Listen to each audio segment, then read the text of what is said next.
Tinatawag niya yung mga anak niya para kumain. Oh. Tinatawag niya yung mga baby niya para kumain. Oh. Ayan. Oh.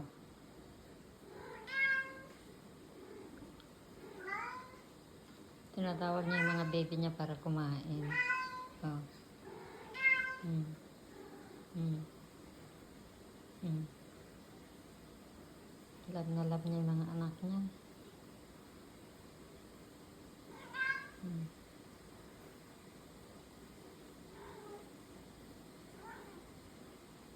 Tinatawag niya yung mga anak niya para kumain.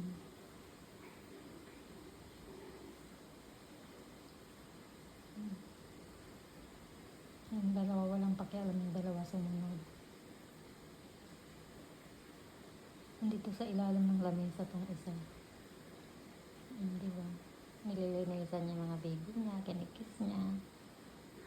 Si ano yan, si Sunlight saka si Tiger. Sunlight saka si Tiger. Di ba? Pag kumakain siya, tinatawag niya yung mga anak niya. Di ba nakakatawa?